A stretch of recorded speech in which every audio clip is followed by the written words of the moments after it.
Dear students, once more all are welcome to Auditing and Corporate Governance new video class. In this video, we are going to discuss Board of Committee and their functions.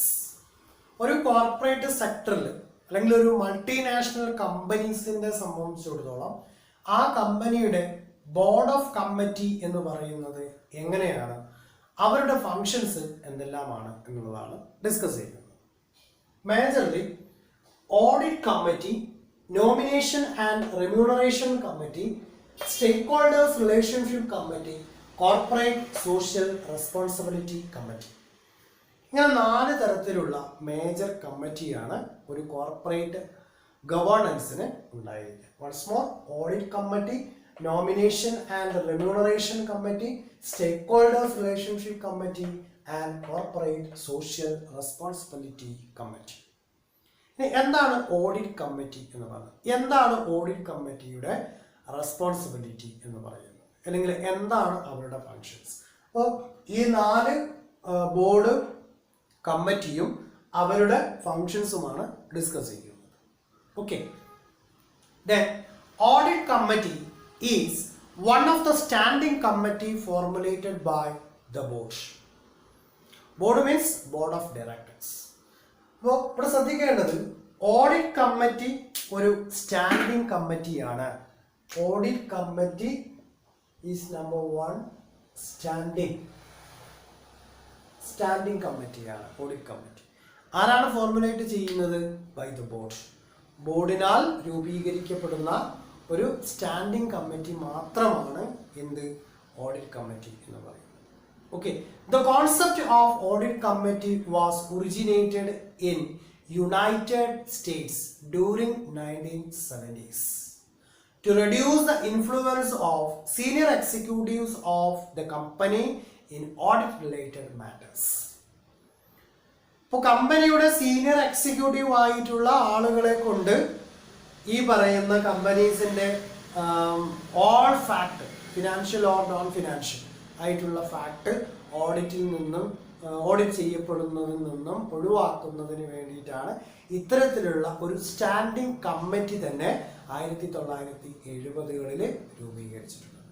ഇത് നമ്മൾ generate ചെയ്തിട്ടുള്ളത്, അല്ലെങ്കിൽ അത് നമ്മൾ take over ചെയ്തിട്ടുള്ളത് ഈ പറയുന്ന United സ്റ്റേറ്റ്സിൽ നിന്നാണ്. ഇത് നമ്മൾ എന്ത് ചെയ്തിട്ടുള്ളത്, ഇംപ്ലിമെന്റ് ചെയ്യാൻ വേണ്ടി തുടങ്ങിയിട്ടുള്ളത്. Then the bridges the gulf between external auditor and the board. ഇപ്പോൾ ബോർഡിനെ സാറ്റിസ്ഫൈ ചെയ്യാൻ വേണ്ടി ബോർഡ് ഉണ്ടാക്കിയിട്ടുള്ള ഒരു സ്പെഷ്യൽ ആയിട്ടുള്ള ഒരു കമ്മിറ്റിയാണ് ഈ ഓഡിറ്റ് കമ്മിറ്റി എന്ന് പറയുന്നത്. The audit committee should include half of non-executive independent directors and non-executive director is the chairman of the board. ഇപ്പോൾ ബോർഡിന്റെ ചെയർമാൻ അടങ്ങിയിട്ടുള്ള executive and non executive director ബോർഡാണ് ഏതിലുണ്ടായിരിക്കുക, ഈ പറയുന്ന ഓഡിറ്റ് കമ്മിറ്റിയിൽ ഉണ്ടായിരിക്കുക. It includes non executive and non executive മാനേജേഴ്സും അല്ലെങ്കിൽ ഡയറക്ടേഴ്സും ഇൻക്ലൂഡഡ് ആയിരിക്കും ഏതിനകത്ത്, ഈ ഓഡിറ്റ് കമ്മിറ്റി എന്ന് പറയുന്നത്. Close 49 listing agreement has included existence audit committee as one of their listing criteria. Then audit committee provides an external support to risk management. Audit committee ഏതിനെ support ചെയ്യുന്നു? Risk മാനേജ്മെന്റിനെ support ചെയ്യുന്നു. അതുപോലെ management control സിസ്റ്റത്തിന്, management control system എന്ന് പറഞ്ഞാൽ എന്തിനു വേണ്ടിയിട്ടാണ്? മാനേജ്മെന്റ് എഫിഷ്യൻസി ചെക്ക് ചെയ്യാൻ വേണ്ടിയിട്ടാണ്. അപ്പോൾ അത്തരത്തിലുള്ള മാനേജ്മെന്റ് കൺട്രോൾ സിസ്റ്റത്തിനെ സപ്പോർട്ട് ചെയ്യുന്നു, റിസ്ക് മാനേജ്മെന്റിനെ സപ്പോർട്ട് ചെയ്തു പോകുന്നു. Then internal audit, then corporate governance compliance. അപ്പോൾ കോർപ്പറേറ്റ് ഗവേണൻസിന്റെ കംപ്ലയൻസിനെയും ഇന്റേണൽ ഓഡിറ്റിനെയും റിസ്ക് മാനേജ്മെന്റിനെയും മാനേജ്മെന്റ് കൺട്രോൾ സിസ്റ്റത്തെയും ആര് സപ്പോർട്ട് ചെയ്യുന്നുണ്ട്? ഈ ഓഡിറ്റ് കമ്മിറ്റി സപ്പോർട്ട് ചെയ്തു പോകുന്നു. Then what are the major functions of audit committee?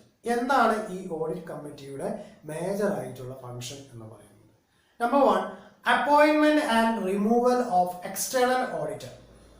നമുക്കറിയാം, മൾട്ടിനാഷണൽ കമ്പനിയിൽ ഇന്റേണൽ ഓഡിറ്റ് നടത്തിയാൽ പോലും കമ്പനീസ് ആക്ട് പ്രകാരം ക്വാളിഫൈഡ് ആയിട്ടുള്ള എക്സ്റ്റേണൽ ഓഡിറ്റർ വന്നുകൊണ്ട് ഓഡിറ്റ് ചെയ്തേ പറ്റൂ.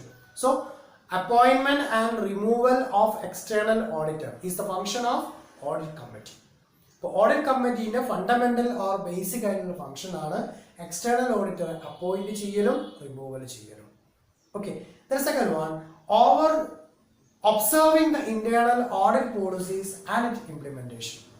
അപ്പോൾ ഇന്റേണൽ ഓഡിറ്റ് നടക്കുന്നുണ്ടാവാം, ഏത് നല്ല മാനേജ്മെന്റ് ആയിരുന്നാലും ഇന്റേണൽ ഓഡിറ്റ് കണ്ടക്ട് ചെയ്യും. ഓക്കെ, അപ്പൊ അങ്ങനെയുള്ള ഇന്റേണൽ ഓഡിറ്റ് കണ്ടക്ട് ചെയ്യുമ്പോൾ ഇന്റേണൽ ഓഡിറ്റിന്റെ പോളിസീസ് ആൻഡ് ഇറ്റ്സ് ഇംപ്ലിമെന്റേഷൻ. അപ്പോൾ ഇന്റേണൽ ഓഡിറ്റിന് എന്താണോ വന്നിട്ടുള്ള റിക്വസ്റ്റ് അത് ഇംപ്ലിമെന്റ് ചെയ്യാൻ ഓഡിറ്റ് കമ്മിറ്റി വില്ലിംഗ് ആയിരിക്കണം.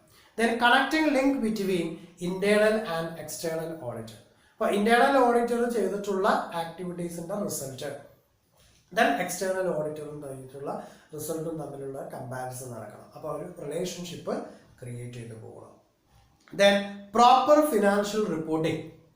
ഫിനാൻഷ്യൽ റിപ്പോർട്ടിംഗ് തയ്യാറാക്കണം, അത് സബ്മിറ്റ് ചെയ്ത് കൊടുക്കേണ്ടത് ഓഡിറ്റ് കമ്മിറ്റിയുടെ ഡ്യൂട്ടിയാണ്. അപ്പോൾ ആ ഓഡിറ്റ് കമ്മിറ്റി ഇന്റേണൽ ഓഡിറ്റും എക്സ്റ്റേണൽ ഓഡിറ്റും ഒക്കെ കഴിയുമ്പോൾ സ്വാഭാവികമായിട്ടും എന്തുണ്ടായിരിക്കും, ഓഡിറ്റ് റിപ്പോർട്ട് ഉണ്ടായിരിക്കും. So financial reporting system proper ആയിട്ട് മെയിൻറ്റെയിൻ ചെയ്യണം. Then performing internal control. അപ്പോൾ internal control system, not internal audit. Internal audit is the part of internal control. Internal കൺട്രോളും ഇന്റേണൽ ചെക്കും is the main part of internal control system. Internally ഒരു ഫേമിനെ control ചെയ്യാനുള്ള രണ്ട് aspect ആണ്, ഒന്ന് internal audit നടത്തുക, ഒന്ന് ഇന്റേണൽ ചെക്ക് നടത്തുക എന്ന് പറയുന്നത്. ഓക്കെ, അപ്പൊ നല്ല ഒരു ഇന്റേണൽ കൺട്രോൾ സിസ്റ്റത്തിനെ മെയിൻറ്റെയിൻ ചെയ്തു പോകണം. Then compliance with law and it's procedures. Okay, then second one, nomination and remuneration committee. Nominate ചെയ്യുക, ദെൻ നോമിനേറ്റഡ് പേഴ്സൺസിന് റെമ്യൂണറേഷൻ ഫിക്സ് ചെയ്യുക. Nomination committee is also the standing committee of the board. Then audit committee standing ബോർഡാണ്, അതുപോലെ nomination കമ്മിറ്റിയും എന്താണ്, standing ബോർഡാണ്. Okay, ഒരു standing കമ്മിറ്റിയാണ്. The main objective of the nomination committee are to review the composition of the full board and check the expertise of the board. Okay, then full board in ഒരു കോമ്പിനേഷന്റെ review conduct ചെയ്യുക, checks the expertise of the board. ഇപ്പോൾ ബോർഡിലുള്ള എക്സ്പെർട്ടൈസിന്റെ capacity utilise ചെയ്യേണ്ടത് ആവശ്യമാണ്. The committee should comprise only board member and the chairman. ഇപ്പോൾ ബോർഡിലുള്ള മെമ്പേഴ്സും ചെയർമാനും കൂടി ചേർന്നതാണ് എന്തുണ്ടാവുക, നോമിനേഷൻ കമ്മിറ്റി എന്ന് പറയുന്നത്. The chairman of the board is the chairman of nomination committee. ഇപ്പോൾ ബോർഡിന്റെ ചെയർമാൻ, അതായത് ഡയറക്ടർ ബോർഡിലെ ചെയർമാൻ ആരാണോ അദ്ദേഹം തന്നെ ആയിരിക്കും എന്തുണ്ടാവുക, നോമിനേഷൻ കമ്മിറ്റിയുടെ ചെയർമാൻ ആയിട്ട് ട്രീറ്റ് ചെയ്യുക. Then what are the functions of nomination committee. എന്താണ് നോമിനേഷൻ കമ്മിറ്റിയുടെ ഫങ്ഷൻ എന്ന് പറയുന്നത്? Number one, identify the qualified person to be a director.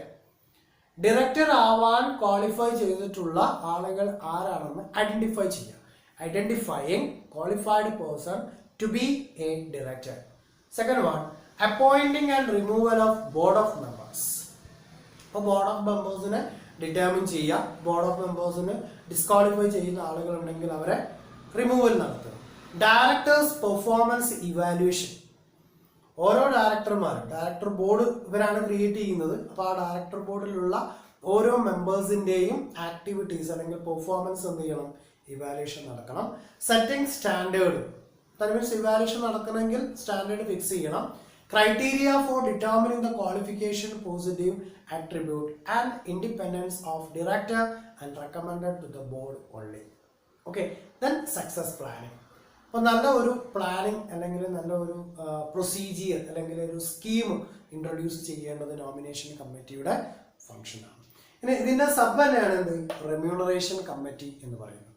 ഇപ്പോൾ നോമിനേഷൻ ആൻഡ് റെമ്യൂണറേഷൻ കമ്മിറ്റി. എന്തായിരിക്കും റെമ്യൂണറേഷൻ കമ്മിറ്റിയുടെ റെസ്പോൺസിബിലിറ്റി അല്ലെങ്കിൽ ഫംഗ്ഷൻ എന്ന് പറഞ്ഞാൽ നമുക്കറിയാം. അതായത് സെലക്റ്റഡ് ആയിട്ടുള്ള ഡയറക്ടേഴ്സിന് അല്ലെങ്കിൽ എംപ്ലോയീസിന് അല്ലെങ്കിൽ വർക്കേഴ്സിന് ഓഡിറ്റേഴ്സിന് ഇവർക്കൊക്കെ റെമ്യൂണറേഷൻ ഫെയർ റേറ്റിൽ ഫിക്സ് ചെയ്യുക എന്നുള്ളത് റെമ്യൂണറേഷൻ കമ്മിറ്റിയുടെ റെസ്പോൺസിബിലിറ്റിയാണ് അല്ലെങ്കിൽ ഫംഗ്ഷൻ ആയിട്ട് നമുക്ക് ട്രീറ്റ് ചെയ്യാം. Remuneration committee is also one of the standing committee of the board. അപ്പോൾ ബോർഡിന്റെ സ്റ്റാൻഡിംഗ് കമ്മിറ്റിയാണ് both nomination and remuneration committee. The committee consist of 3 or more non-executive directors and out which not less than one of shall independent directors. അപ്പോൾ independent ഡയറക്ടേഴ്സും അതുപോലെ തന്നെ 3 directors executive non executive ആയിട്ടുള്ള 3 ഡയറക്ടേഴ്സിനെയും എന്ത് ചെയ്യണം, ഇതിനകത്ത് ഇൻവോൾവ് ചെയ്യിക്കണം. The chairman of the board may be the member of such committee but not the chairman. Nomination കമ്മിറ്റിയിൽ ബോർഡിന്റെ ചെയർമാനാണ് നോമിനേഷൻ കമ്മിറ്റിയുടെ ചെയർമാൻ. എന്നാൽ റെമ്യൂണറേഷൻ കമ്മിറ്റിയിലും ഓഡിറ്റ് കമ്മിറ്റിയിലും ബോർഡിന്റെ ചെയർമാൻ അല്ല ചെയർമാനായിട്ട് കടന്നു വരുന്നത്. Okay. The main function of remuneration committee is to decide the salary package for executive directors and other senior managers. അപ്പോൾ ഓരോ സീനിയർ മാനേജേഴ്സിനും അല്ലെങ്കിൽ ടോപ്പ് എക്സിക്യൂട്ടീവ്സിനും അതുപോലെ ബോർഡ് ഓഫ് ഡയറക്ടേഴ്സിനുമുള്ള റെമ്യൂണറേഷൻ, ഡയറക്ടർ ബോർഡിലുള്ള അംഗങ്ങൾ ഓരോ മീറ്റിംഗിൽ സിറ്റിംഗ് ആയാൽ അവർക്ക് അതിനുള്ള പേയ്മെന്റ് കൊടുത്തിരിക്കണം. ഓക്കെ. അപ്പോൾ ഓരോ സിറ്റിംഗ്സിനുള്ള പേയ്മെന്റ് എത്ര, ഓരോ സീനിയർ എക്സിക്യൂട്ടീവ്സിന് എത്രയാണ്, ജൂനിയർ എക്സിക്യൂട്ടീവ്സിന് എത്രയാണ് എന്നുള്ള റെമ്യൂണറേഷൻ വാല്യൂ തീരുമാനിക്കലാണ് ഇവരുടെ മേജർ ആയിട്ടുള്ള function. Then in competitive world, fixing the reward for talent and reward for the performance is a task. വളരെ ഡിഫിക്കൽട്ട് ആയിട്ടുള്ള ഒരു ടാസ്ക് ആണ് പെർഫോമൻസ് ഇവാലുവേറ്റ് നടത്തിക്കൊണ്ട് റെമ്യൂണറേഷൻ അല്ലെങ്കിൽ റിവാർഡ് ഫിക്സ് ചെയ്ത് കൊടുക്കുക എന്നുള്ളത്. ഓക്കെ. ദെൻ നെക്സ്റ്റ് പാർട്ട്, സ്റ്റേക്ക് ഹോൾഡേഴ്സ് റിലേഷൻഷിപ്പ് കമ്മിറ്റി. സ്റ്റേക്ക് holders relationship committee നമ്മൾ നേരത്തെ പഠിച്ചിട്ടുള്ളതാണ്, തിയറീസ് പഠിച്ച സമയത്ത് അറിഞ്ഞിട്ടുള്ളതാണ്. സ്റ്റേക്ക് ഹോൾഡേഴ്സ് എന്ന് പറയുന്നത് ഇന്റേണലും എക്സ്റ്റേണലും ആയിട്ടുള്ള സ്റ്റേക്ക് ഹോൾഡേഴ്സ് ഉണ്ടായിരിക്കും. ഓക്കെ. അപ്പോൾ ആ stakeholders relationship committee create ചെയ്യണം. Then it is established in accordance with companies constitution to ensure the statutory, fiduciary and regulatory responsibilities. അപ്പോൾ സ്റ്റേക്ക് ഹോൾഡേഴ്സിന്റെ റിലേഷൻഷിപ്പ് ക്രിയേറ്റ് ചെയ്യുക എന്ന് പറഞ്ഞാൽ കമ്പനീന്റെ board, that mean articles of association, അതുപോലെ മെമ്മോറാണ്ടം ഓഫ് അസോസിയേഷൻ. അപ്പോൾ ആർട്ടിക്കിൾസിൽ ഡിസ്ക്ലോസ് ചെയ്തിട്ടുണ്ടായിരിക്കും ഓരോ ഡയറക്ടേഴ്സിൻ്റെയും അല്ലെങ്കിൽ ഓരോ മെമ്പേഴ്സിൻ്റെയും ഓരോ സാലറൈസ്ഡ് പേഴ്സൺസിൻ്റെയും റൈറ്റും പവറും റെസ്പോൺസിബിലിറ്റീസും എന്തെല്ലാമാണ് എന്നുള്ളത് ഓൾറെഡി പ്രീ പ്ലാൻഡ് ആണ് അല്ലെങ്കിൽ ഫിക്സ് ചെയ്ത് കഴിഞ്ഞിട്ടുള്ളതാണ്. Then regulatory responsibilities. The committee include minimum 3 directors as member which should be decided by the board. അതായത് ബോർഡ് തീരുമാനിച്ചിട്ടുള്ള സ്പെഷ്യലൈസ്ഡ് പേഴ്സൺസ് ആയിരിക്കും ഏതിലുണ്ടാവുക, ഈ പറയുന്ന കമ്മിറ്റിയിൽ, അതായത് സ്റ്റേക്ക് ഹോൾഡേഴ്സ് റിലേഷൻഷിപ്പ് കമ്മിറ്റിയിൽ ട്രീറ്റ് ചെയ്ത് പോവുക. അത് ടൈം ടു ടൈമിൽ എന്ത് ചെയ്യും, ചേഞ്ചസ് വരുത്തിക്കൊണ്ടിരിക്കും. The main objective of this committee is to create the policies and procedure in line with statutory guidelines to ensure fast consideration of various issues raised by the stakeholders. ഇപ്പോൾ സ്റ്റേക്ക് ഹോൾഡേഴ്സിന് ഒരുപാട് problems ഉണ്ടായിരിക്കും, ഇന്റേണലും എക്സ്റ്റേണലും ആയിട്ടുള്ള സ്റ്റേക്ക് holders ഉണ്ടായിരിക്കും. അപ്പോൾ ഇത്തരത്തിലുള്ള മുഴുവൻ സ്റ്റേക്ക് ഹോൾഡേഴ്സിനും ഉണ്ടാകുന്ന problems അല്ലെങ്കിൽ അവരുടെ റൈറ്റ് അത് അവർക്ക് പകർന്നു കൊടുക്കാൻ വേണ്ടിയിട്ടാണ് ഇത്തരത്തിലുള്ള ഒരു റിലേഷൻഷിപ്പ് കമ്മിറ്റി തന്നെ രൂപീകരിച്ചിട്ടുണ്ടാകും. അപ്പം അത് നേരാവണ്ണം ചെയ്തു കൊടുക്കുക എന്നുള്ളതാണ്. Then other objective include approval and register of transfer and transmission of shares, monitoring and review the investor grievances from time to time. ഇപ്പോൾ ഓരോ ഇൻവെസ്റ്റേഴ്സിനും, ഇപ്പോൾ ഇൻവെസ്റ്റർ അയാളുടെ ഇൻവെസ്റ്റ്മെന്റ് ക്ലോസ് ചെയ്യാണ് എന്ന് പറഞ്ഞാൽ അയാൾക്ക് അതിനുള്ള റിട്ടേൺ കൊടുത്തിരിക്കണം. അപ്പോൾ ആ ടൈം ടു ടൈമിൽ വളരെ സ്പീഡപ്പ് ആയിട്ട് എന്ത് ചെയ്യുക, അത് പ്രൊവൈഡ് ചെയ്ത് കൊടുക്കുവാനുള്ള ഒരു ടെൻഡൻസീസ് ഉണ്ടാക്കിയെടുക്കണം. അതിന് വേണ്ടിയിട്ടാണ് ഇത്തരത്തിലുള്ള സ്റ്റേക്ക് ഹോൾഡേഴ്സ് റിലേഷൻഷിപ്പ് കമ്മിറ്റി രൂപീകരിച്ചിട്ടുള്ളത്. The last one, corporate social responsibility. നമുക്കറിയാം ഏതൊരു ബിസിനസ് യൂണിറ്റിനും അതിൻ്റെ സൊസൈറ്റിയോട് ഒരുപാട് റെസ്പോൺസിബിലിറ്റീസ് ഉണ്ട്. അപ്പോൾ ഒരു ഫേം അല്ലെങ്കിൽ ഒരു യൂണിറ്റ് ഒരു ഫിനാൻഷ്യൽ ഇയറിൽ സൊസൈറ്റിയോട് എന്ത് റെസ്പോൺസിബിലിറ്റിയാണ് കമ്മിറ്റ് ചെയ്തിട്ടുള്ളത് എന്ന് ഇവാലുവേഷൻ നടത്താൻ വേണ്ടിയിട്ടാണ് ഈ കോർപ്പറേറ്റ് സോഷ്യൽ റെസ്പോൺസിബിലിറ്റി കമ്മിറ്റി രൂപീകരിച്ചിട്ടുള്ളത്. Okay, as per the new corporate social responsibility policy 2014, then every organization has to undertake CSR. CSR means corporate CSR, corporate social responsibility. Organization has to undertake CSR, activate through registered trust or society. അപ്പോൾ ഒരു ഓരോ ആക്ടിവിറ്റീസും ഓരോ financial ഇയറിലും അവർ complete ചെയ്യണം. അതിൻ്റെ report എന്ത് ചെയ്യണം, submit ചെയ്യേണ്ടതായിരുന്നു. It is the duty of CSR committee ensure the corporate responsibility practices in an organization starting from policy formulation to the implementation of CSR activities. അതായത് ഇത്തരത്തിലൊരു ഫിനാൻഷ്യൽ ഇയറിൽ കംപ്ലീറ്റ് ചെയ്യേണ്ട activities എന്താണെന്നുള്ള ഫോർമുലേറ്റ് ചെയ്യണം. അത് ഇംപ്ലിമെന്റ് ചെയ്തു എന്നുള്ളത് ഈ CSR കമ്മിറ്റി എന്ത് ചെയ്യണം, എൻഷുർ ചെയ്തു പോവുകയാണ്. The committee consists of 3 or more directors, out of which at least 1 director in an independent directors. അപ്പോൾ ഇൻഡിപെൻഡന്റ് ഡയറക്ടേഴ്സിൽ നിന്നും സെലക്ട് ചെയ്തിട്ടുള്ള ഒരാളും അവരെ കൂട്ടിയിട്ടുള്ള 3 ഡയറക്ടറാണ് ഏതിലുണ്ടായിരിക്കുക, ഈ CSR കമ്മിറ്റിയിൽ ക്രിയേറ്റ് ചെയ്തിട്ടുണ്ടാവും. The committee has to monitor and report the utilization of fund for CSR activities. നമ്മൾ ഒരു ബജറ്റ് പ്രിപ്പയർ ചെയ്യുമ്പോൾ തന്നെ ഇത്ര എമൗണ്ട് CSR ആക്ടിവിറ്റീസ് എന്ന് പറഞ്ഞ് മാറ്റി വെച്ചിട്ടുണ്ടാവും. But how much the fund for CSR and the review for the activation or the activities of an CSRന് വേണ്ടി എത്ര ഫണ്ട് മാറ്റി വെച്ചിട്ടുണ്ടെന്നും എത്രമാത്രം അത് ഇംപ്ലിമെന്റ് ചെയ്തു എന്നുള്ളതും റിവ്യൂ നടത്തേണ്ടത് CSR കമ്മിറ്റിയുടെ ഡ്യൂട്ടീസാണ്. ഓക്കെ, അപ്പോൾ ഇതാണ് മേജർ ആയിട്ടുള്ള ബോർഡ് കമ്മിറ്റിയും അതുപോലെ അവരുടെ ഫങ്ഷൻസും പറയുന്നത്. Audit, nomination and remuneration, stakeholders relationship, corporate social responsibility committee. Thank U.